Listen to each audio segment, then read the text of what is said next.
하나님의 말씀은 로마서 12장 1절 2절 말씀입니다. 그러므로 형제들아 내가 하나님의 모든 자비하심으로 너희를 권하노니 너희 몸을 하나님이 기뻐하시는 거룩한 산 제물로 드리라. 이는 너희가 드릴 영적 예배니라. 너희는 이 세대를 본받지 말고 오직 마음을 새롭게 함으로 변화를 받아 하나님의 선하시고 기뻐하시고 온전하신 뜻이 무엇인지 분별하도록 하라. 여러분, 사과 좋아하세요? 사과? 저는 사과 씌어서 잘 안 먹는데, 사과하면 청송사과지. 근데 사과 중에 풋사과, 청사과라고 불리는 게 있대요. 이 사과는 일본 아오모리 현에서 나왔다고 해서 아오리 사과라고도 하지요. 근데 이 사과가 엄청 유명해진 계기가 있습니다. 1991년 아오모리 현에 큰 태풍이 불었는데, 그것도 연달아서 그때 사과가 엄청나게 떨어져서 사과 90%가 다 유실이 되었대요. 손해가 얼마나 막심했겠습니까? 그런데 모든 농민들이 낙담하고 절망했을 때에 한 청년이 이런 아이디어를 냈다고 합니다. 아직 10%의 사과가 남아 있습니다. 이 사과가 어떤 사과입니까? 연이은 태풍, 강한 비바람에도 떨어지지 않은 사과입니다. 이 사과를 수확해서 동경지역 수험생들에게 팝시다. 그렇게 이 아오리 사과는 절대로 떨어지지 않는 합격 사과라는 이름으로 판매가 되었고, 결과는 대성공이었습니다. 그렇게 아오모리 현에서 사과를 재배하던 농민들은 다른 해보다 더 큰 수입을 올렸다고 하지요. 오늘 저와 여러분은 어떻습니까? 어려운 상황을 이겨내는 마음의 힘이, 생각의 힘이 저와 여러분에게는 있습니까? 오늘 주님께서는 잠언 4장 23절에 이렇게 말씀하셨습니다. 모든 지킬 만한 것들 중에 더욱 너희의 마음을 지켜라. 생명의 근원이 이에서 남이니라. 뭐라 그러셨다고요? 마음을 지켜야 된다. 모든 것 중에 네 마음부터 지켜야 된다 그러셨다라는 거예요. 왜 그렇습니까? 모든 것이 마음에서부터 시작이 되고 매 순간 우리가 어떤 마음을 품느냐에 따라서 인생이 달라지기 때문에 그런 거예요. 하박국의 말씀을 보면 나라는 망했고 전쟁으로 모든 것이 쑥대밭이 되었습니다. 그런 상황에서 하박국이 뭐라고 고백을 하는가? 여러분들도 잘 아십니다. 비록 무화과 나무가 무성하지 못하며 포도나무에 열매가 없으며 감람나무에 소출이 없으며 밭에 먹을 것이 없으며 우리의 양이 없으며 외양간에 소가 없을지라도 나는 여호와로 말미암아 즐거워하며 나의 구원의 하나님으로 말미암아 기뻐하리로다. 아무것도 없고 다 쑥대밭이 되는데 하박국이 이렇게 고백할 수 있었던 이유가 뭡니까? 바로 하나님께서 의인은 말이다, 믿음으로 말미암아 살 것이다 라고 말씀해 주셨기 때문에 그런 거예요. 아무런 희망이 없어도 의인은 믿음으로 마음을 지키는 사람들이라는 거예요. 그래서 내 삶에 지금 어려운 문제가 있고 말이 안 되는 상황들을 경험할 때에 의인은 뭐 한다고요? 마음 지킨다고요. 뭐로? 믿음으로. 그러기에 오늘 우리 옆에 분과 이렇게 한번 인사해 봤으면 좋겠습니다. 의인은 믿음으로 삽니다. 그리고 한 번 더 해볼까요? 귀찮죠? 마음 지킴으로 마음 지키는 은혜가 있기를 바랍니다. 그래요. 우리는 신앙생활하면서 마음을 지켜야 되는 거예요. 언젠가 한 집사님이 이런 이야기를 했습니다. 저 부흥에서 큰 은혜 받았어요. 근데 집에 오자마자 다 까먹었습니다. 분명 말씀 듣고 기도할 때는 은혜 충만 천사처럼 살 수 있을 것 같았는데 현관문을 여는 순간 양말은 뒤집어져 있고 설거지는 한가득, 음식물 상한 냄새와 피난민 같은 아이들, 마치 돼지 우리 같았습니다. 드러누워 TV를 보며 낄낄거리는 남편이 그렇게 미울 수가 없었습니다. 수화기 너머로 들리는 시어머니의 잔소리, 돈 필요하다는 친정 엄마의 한숨, 나는 왜 이렇게 되는 일이 없는 걸까? 나도 모르게 애꿎은 아이들에게 화풀이를 하고 말았습니다. 마음을 지키며 산다라는 게 참 어렵다라는 것을 여러분 경험하시지 않습니까? 나는 좀 평안하고 싶은데, 은혜롭게 살고 싶은데 주변 상황이 나를 가만히 놔두지 않아요. 인생은 계획대로 흘러가지 않습니다. 문제 없는 집 없다, 그런 말이 왜 나왔겠어요? 내 마음대로 안 되는 거예요. 내 생각대로 안 되는 거예요. 예전에 제가 교회 청년부를 담당하던 시절에 이런 일이 있었어요. 전화가 왔습니다. 구미 시민교회 송승엽 목사님 되시죠? 예. 누구씨 아시죠? 예. 그분이 인권 침해를 당했다고 신고를 했습니다. 2008년 몇 월 며칠 누구씨를 사람들 앞에서 공개적으로 뱀이라고 비난하고 사탄이라고 하신 적 있죠? 아니, 그게 무슨 소리입니까? 너무 황당하니까 말이 안 나오더라고요.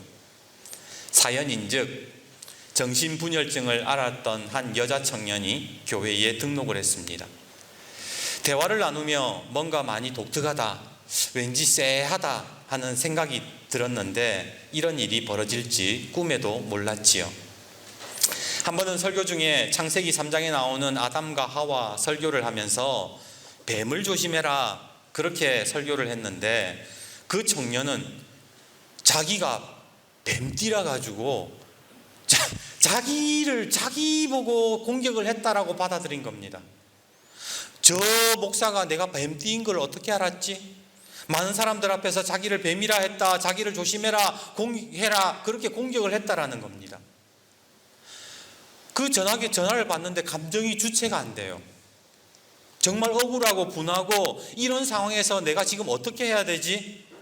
근데 더 화가 났던 것은 그 인권 침해 담당자가 저를 아주 나쁜 인간으로 매도를 하더라고요. 그러고도 당신이 목사야? 목사라는 인간이 사람을 어떻게 이 지경으로 만들어? 이보세요.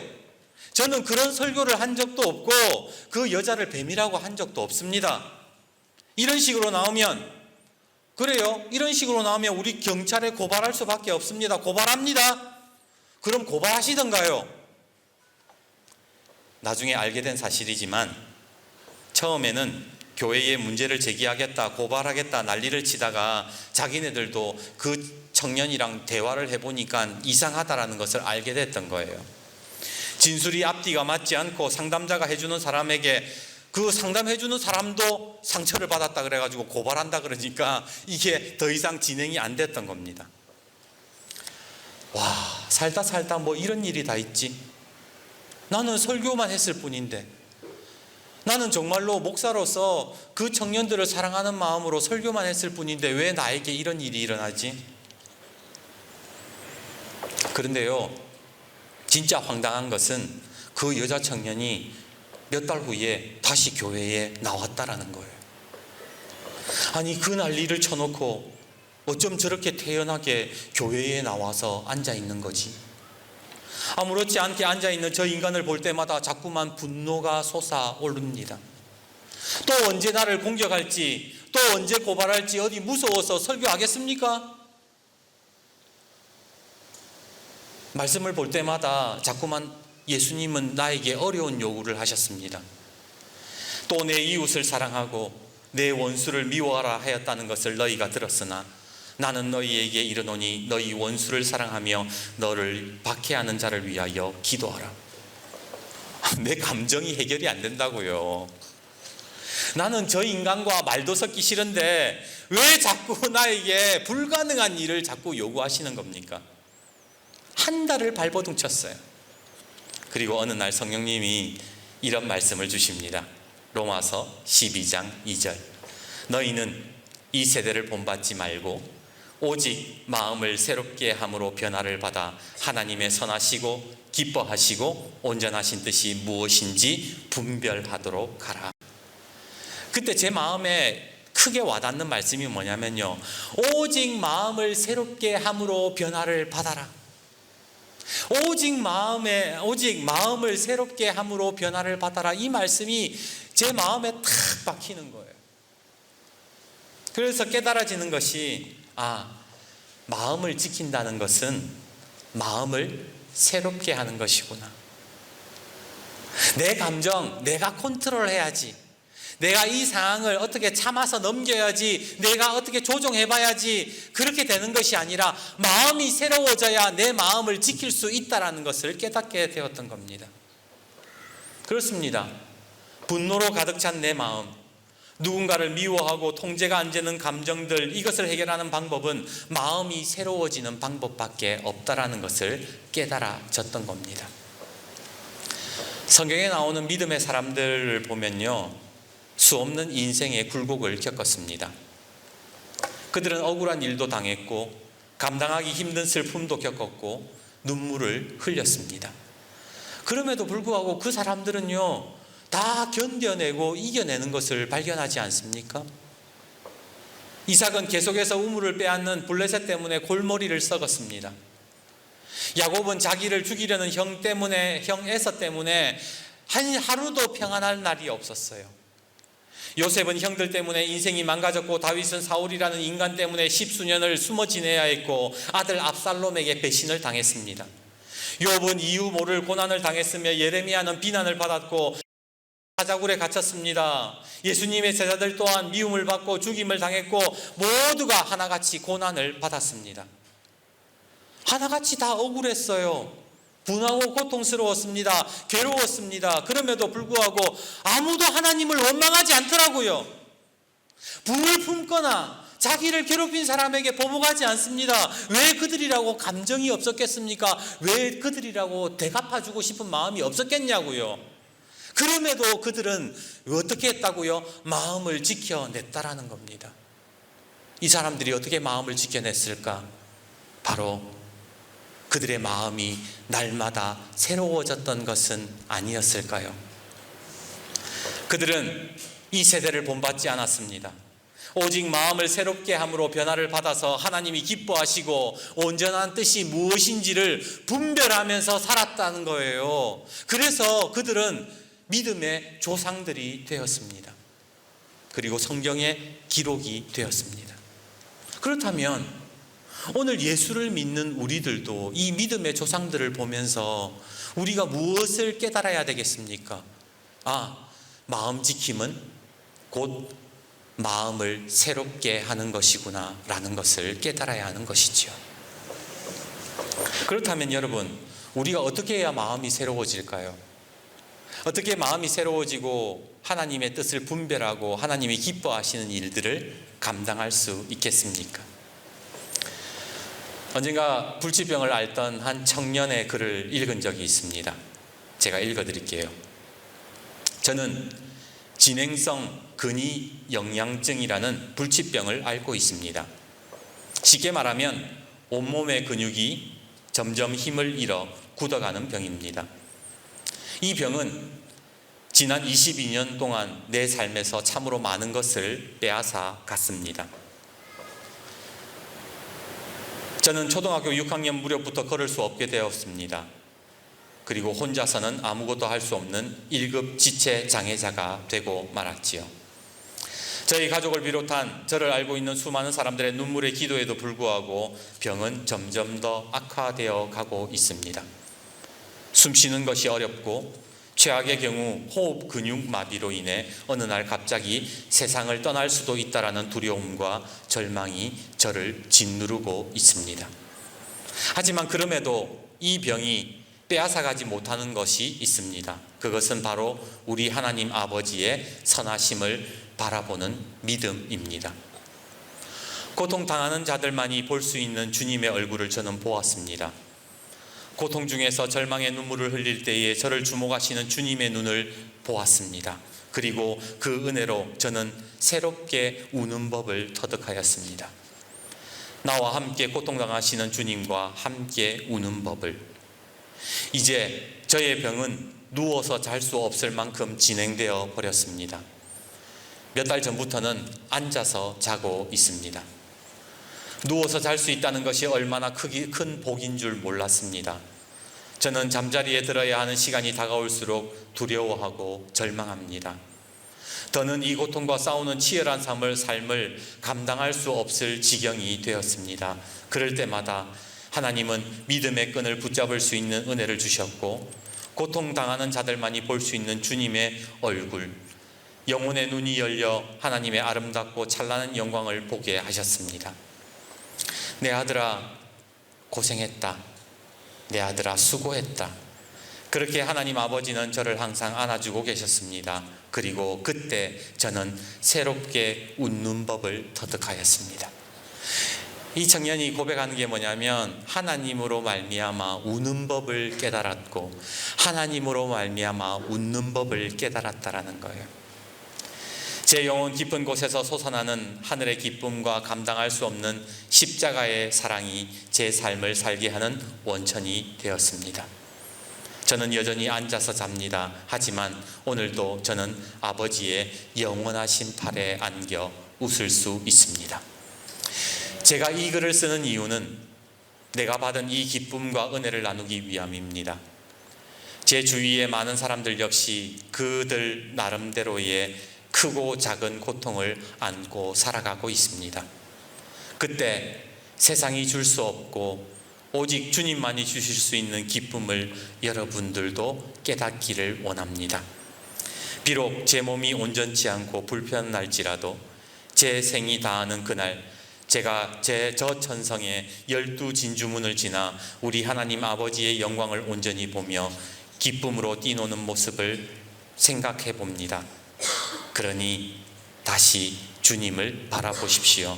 하나님의 안아주심을 경험하는 은혜가 있기를 바랍니다.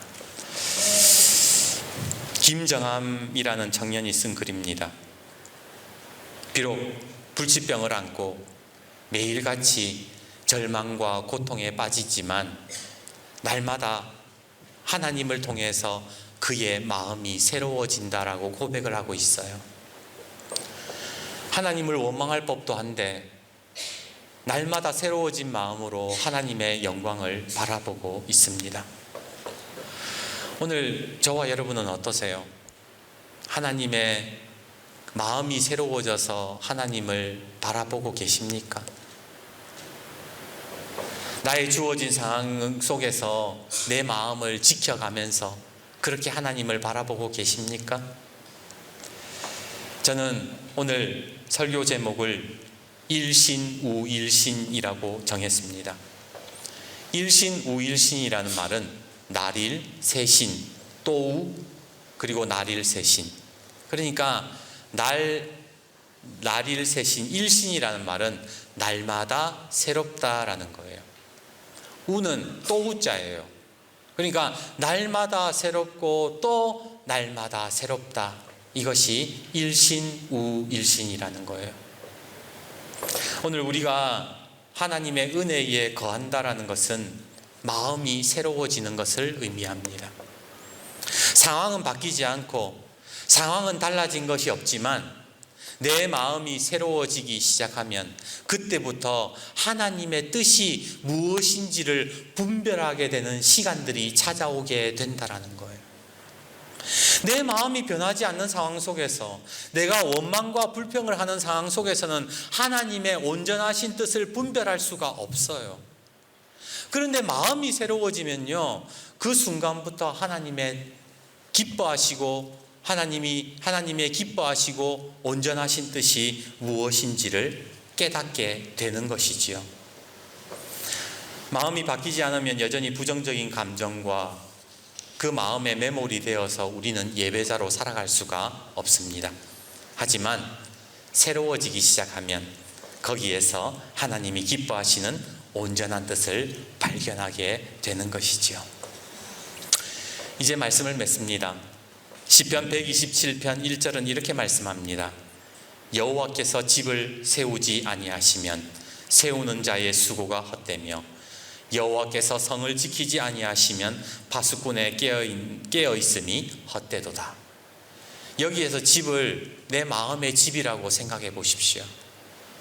하나님께서 내 마음을 지키지 아니하시면 그것을 세우는 자의 수고, 내 마음을 지키려는 자의 수고가 헛되다라는 거예요.